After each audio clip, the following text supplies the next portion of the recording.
I know it sounds a little cliched, but like when you're uncomfortable, that's where you see growth. And again, it's back to that growth mindset.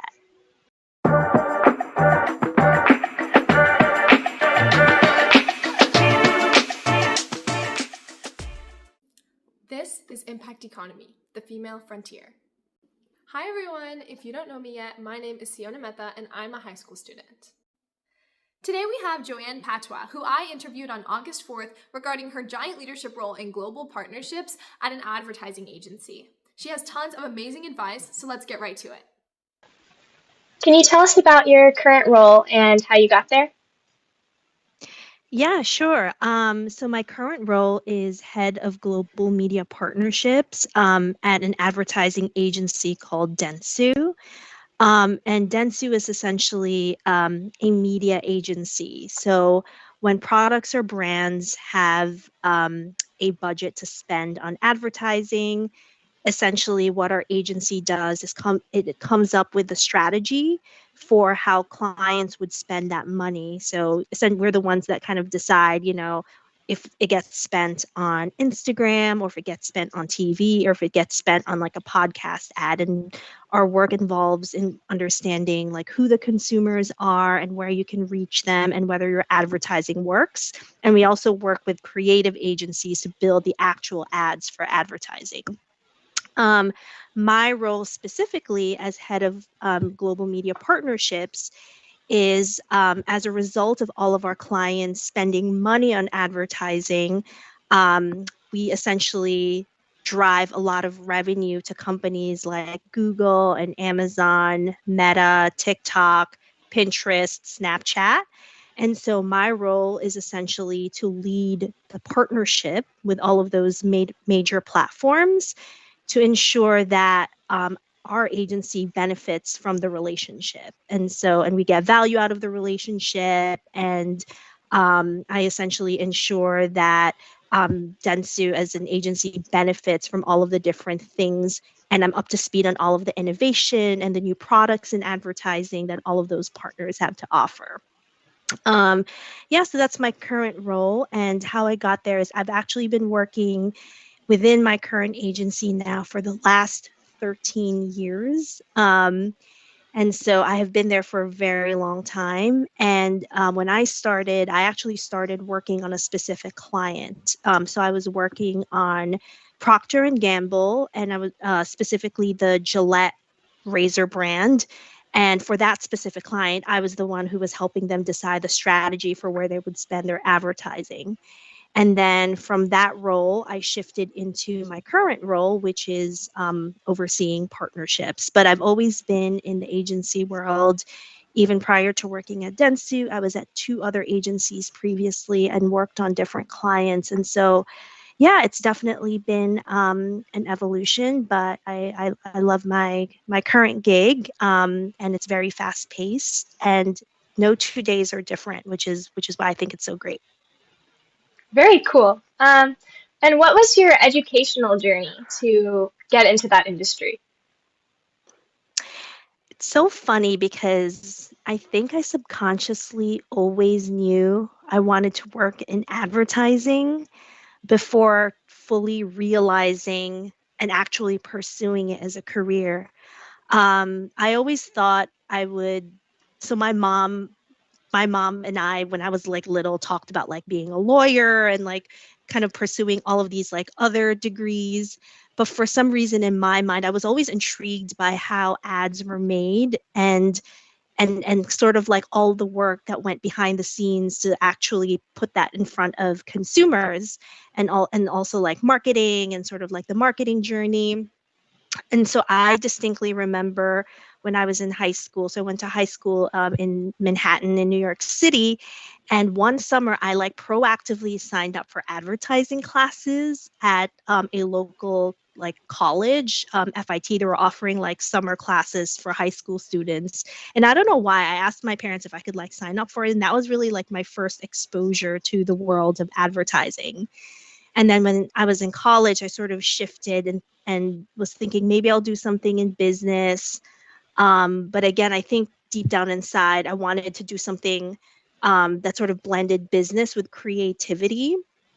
And so I decided to do a dual major in economics and communications because my school didn't have an advertising or marketing degree. I went to the University of Michigan, Ann Arbor, but communication sort of captured a lot of what I was interested in terms of learning about what happens in the advertising industry. And then from there, I did a summer internship at MTV, so a big media company, and to kind of like learn more about that world. And then after I graduated, I was interviewing for different jobs. I actually didn't even know what media agencies did or what a role could be like working at a media agency, but I just sort of, you know, met with different people, um, looked at sort of like different job openings, and then I happened to come upon a job opening at a media agency and applied for it. And then from there, my career kind of just sort of evolved and stayed within the media agency world. Very impressive. A lot of kind of changing your mind, but I know that that's a lot of what us as students are often doing because not everything is set, even if we think it is. You Yeah. mentioned, yeah, No, I was just going to say, yeah, I think in many ways, if you really listen to your gut, I think deep down, you kind of know inside like what you're really interested in and what you could potentially be good at. I think I always gravitated toward this field because, again, it kind of merges your right brain and your left brain. You know, there's like marketing and advertising has like the business side of it. So obviously, ultimately, everything has to drive sales and revenue for the company that you're working for.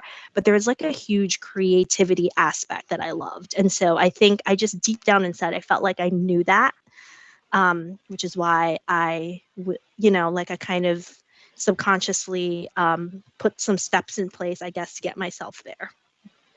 you talk a lot about merging creativity and business, but is there anything Hmm. that specifically inspires your creative process? Yeah, I think just being I think having just being a curious observer in the world helps inspire creativity. I think the other cool thing about working in advertising is like everything from pop culture to politics to what's happening in business, all of those things are like relevant to like what we do. And so I think just being a curious sort of like observer in the world and really I think understanding people as well is something that's also really important because ultimately at the end of the day we want to influence people to pick a brand within a category over any other brand, and just understanding people really well helps us do our job better. And then obviously, my job is partnerships. And so that's also building relationships with people and trying to influence people. And so being able to sort of understand what motivates people and how to kind of get them on your side is also an important aspect of the role. So I think all of those things sort of help influence um, creativity as well as the skills that I would need to do my job on a day-to-day basis. When you work with so many partners and clients, how do you balance your artistic vision with business or client needs if maybe they have a different perspective than you? Yeah, so I think a lot of it is just understanding from a client perspective, what are they trying to drive and what are their goals? So if I have a client that I've worked with in the past, for example, on Gillette, or whether it's like someone who I work with at Meta or Amazon, I always try to understand like what are their priorities and what are their goals in order for them to do well at their job. And then on my side, I try to understand, well, what do I need to kind of do my job well and to kind of make Dentsu win as a business and try to understand where those two things can intersect or overlap. So when you create um, mutually beneficial value, that's when you can drive the most influence and the easiest alignment, or when you can frame things up in a way that can benefit those people. So if you want to drive something creatively, but know that the person that you need to influence has to drive X, Y, and Z result, figure out a way to kind of marry that creativity to the result that you want to drive. And I think if it's a good idea, hopefully those two things will kind of match up and align. Okay. Um, and then I was also wondering, because you're a leader in your organization, how do you lead or influence in your organization, and what are some valuable lessons that you may have learned from that? Yeah, so I think leadership, I think being consistent, one, is a very undervalued skill in the workplace. I think if people know that they can rely on you and you're consistent in what you do and you're actually accountable and you say you're going to deliver what you're going to do, I think you end up being a go-to person for a lot of things. And that sort of helps drive your influence. And I think the other thing is at the end of the day, like just building relationships, ultimately, people are more transparent, they're more willing to be collaborative with people that they respect and that people that they like. And so there is a lot of effort that goes into kind of building relationships with the people that you work with. And so that when the time is needed, you can actually influence those people.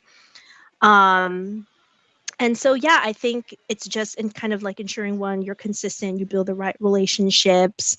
And then also, I say this, it's really important to understand also as a business what the high priority work streams and projects are and see if you can align yourself to that, because then you will be seen driving impact to things that matter the most to the company. Wow, advice that we should all take to heart. And Yeah. similarly to that, what strategies have you found help you to advocate for yourself and others at work? Yeah, I think that one, don't be shy about advocating for yourself. I think in many ways, you know, women, I think, have a tendency, I've observed, have a tendency to like want to be a team player and to tend to like, want to be a bit more humble, which I'm not saying that you shouldn't be. It's absolutely important to be a team player. But if you have driven something that and something has happened because of you, I think it is important to say that you did something, because you are always going to be your own biggest advocate. And I think you're always going to have to advocate for yourself. So yeah, I think that's something that I always tell people on my team, people that kind of report into me. Don't be shy about like elevating yourself. Men in the workplace do it all the time and are not afraid to do it. And so women should absolutely do the same. And yeah, and I think in general, it kind of goes back to like the building relationships and influence part, and being consistent, right? That all kind of creates your own personal brand. And I think the more that people talk about you, the more that you're in a better position to kind of succeed. The more people talk about you sort of in a good way. And so I think that's all part of like building your reputation. Um, so yeah, I think that's what I would say. Just don't be afraid to sort of advocate for yourself. Along the lines of that, but I did also want to give you a chance to, if you had anything to add, what challenges, other than, I guess, that, have you faced as a woman in your career, and what would be good strategies for younger women to learn on how to navigate them? Yeah, I think for me, there's just, been so many situations where you're kind of in a room and it's like very male dominated, or you're in a role and, the people above you are all males. And I think there's a tendency to kind of feel imposter syndrome where it's like, oh, do I like deserve to be here or does my voice matter? But I like to think about it as kind of like shifting your mindset from like an imposter syndrome mindset to a growth mindset. So thinking thinking like, okay, I may not know everything, but this is a good opportunity for me to learn. Because trust me, I feel like I've realized this as I've climbed higher, is that so many people are just like faking it. And honestly, you are in a certain situation for a reason, and you are just as knowledgeable and know just as much as everyone else. And so I used to be a perfectionist because I feel like a lot of Asian also kids are like raised that way by our like parents. Like my parents were always like excellence, like the baseline kind of thing. And so I always felt like I had to be perfect at something before I like deserved a promotion or like, before I deserved a role. And I think that can contribute to an imposter syndrome mindset, especially for like women of color. And so I think you just always have to just kind of shift it to like that growth mindset. And then also just kind of find other mentors and other women who are in a similar situation as you, because I think that can also be super helpful in just kind of, just navigating things in the business world. Have you had any mentors or role models that have shaped your path? Yeah, definitely. I think my current boss is a good mentor. I've had one or two bosses in the past, female leaders who have also been mentors to me. So I would say if you find someone that you admire, and whose leadership skills you eventually want to emulate, honestly, don't be afraid to kind of ask them for like a coffee or try to build a relationship with them, or even ask someone to like mentor you, because yeah, I think it's really valuable. And just having someone who has navigated the same challenges in the past and can help you, is also really important. Pivoting from that a little bit, is there a particular way that you define success, both personally and professionally? Yeah, I think for me, there's no such thing. I'm kind of in the era of like my career and my life where sort of everything is intense. Like work is very demanding. Olivia's very demanding. Olivia's my 4.5-year-old daughter. And like, it's hard to, it's hard to, I would say there's no such thing as balance. And so I think what it is like there's different parts of your life that you just have to prioritize. And so I think for me, um, success is being able to kind of identify what are those things in my life that are priorities and kind of being able to focus on that. And for example, for me, that's like quality time with my daughter and quality time with my family.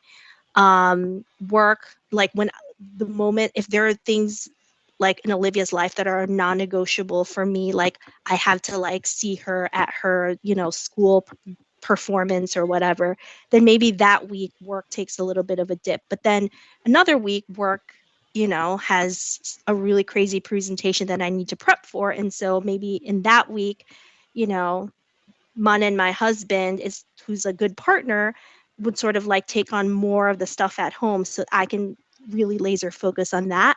And I think trying to kind of like figure out those systems, helps you, feel like you're productive in achieving things, and then also prioritizing the things that you're important about, which I think for me translates to success. Great definition. It's good to Yeah. see the work-life balance. Do you have any particular strategies that you use to avoid burnout? Yeah, I would say, prioritize your mental health and yourself and figure out what are things that fill your cup and give you energy. So for me, if it's like working out and like taking like a gym class or something, make sure you kind of get that once a week, or kind of make sure you carve out time specifically for that. Or if it's like catching up with like a close friend, I think it's just figuring out what fills your cup and then making sure that you protect that. and that you make time in your life for that you don't so that you don't burn out, because if you're burned out yourself, that's not good for anyone else. That's not good for your colleagues. That's not good for your family. So it's really important to also prioritize that. Has there ever been a moment that you feel has significantly shaped your career? Yeah, I think it was when I moved from working on a client to first working in partnerships. And I think it was my boss actually who significantly shaped my career, because he pushed me to kind of do things that were out of my comfort zone. And so asked me to kind of like lead projects where I didn't know anything that was happening, and I didn't necessarily have like the experience for it. um do like having to do like a lot of like public speaking and like present at these like big conferences. And I think having someone like that kind of like push me out of my comfort zone helped me grow, and then also helped me build the confidence to continue to be able to do that. And so yeah, with even more junior team members, I try to kind of like edge them out of their comfort zone a little bit, because I think when you're uncomfortable, that's where you see, I know it sounds a little cliched, but like when you're uncomfortable, that's where you see growth. And again, it's back to that growth mindset. And what is a misconception that people often have about women in your line of work? Um, I think that a misconception that people have about women, I feel like that's an interesting one. I think women sometimes, I think subconsciously get underestimated, um, more so than men. Um, Even though I think most of the strongest leaders that I know are female. And again, I think it's kind of back to, I think sometimes men are just sort of cockier, I guess, about like advocating for themselves, whereas women, tend to, again, be more team players. And so I think women sort of get undervalued in that way. Also, I think women women are also often very reliable, and like much more reliable than men. And so a lot of like project management work gets kind of like delegated to women, and a lot of tasks, whereas like men wouldn't necessarily be given like some of those like more sort of like day-to-day tasks, because they're like, oh well, women can handle the project management piece better. And so that's a misconception that I always try to correct, because men should also, handle those types of things, and shouldn't be all on females in the workplace. So yeah, I would say those two things. What advice would you give to young women pursuing a similar path? For example, being a woman in a male-dominated field, or just interested in business like you were. Yeah, so I would say again, be curious, try to build as many relationships as you can, because you never know where those relationships can take you. And then also, I would say don't stress as much, or, take things too seriously, especially as you're entering your career. I remember when I first started my career, I thought everything was like make or break. Like if I wasn't like perfect on a presentation, oh my gosh, like I would like, freak out about it, or if I felt like, oh, this meeting didn't exactly go 100% right. I think the nice thing about like entering a career and sort of being a bit more junior is you have that the flexibility to sort of learn and make mistakes, but then also when you do make those mistakes, it's not at that serious. um and so yeah, I would just say, just kind of, you know don't sort of take everything too seriously, build as many relationships, and just be curious. And kind of to wrap us up here, What kind of impact or legacy do you hope to leave in your industry or in your community as a person?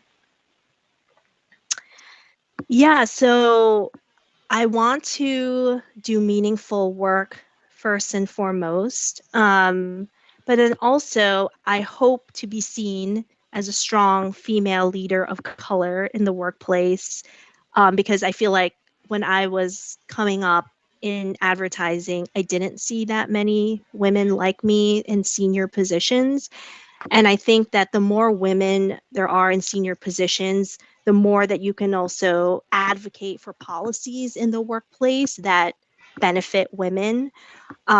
So for example, more flexibility if you have to deal with childcare, um, or kind of like, family oriented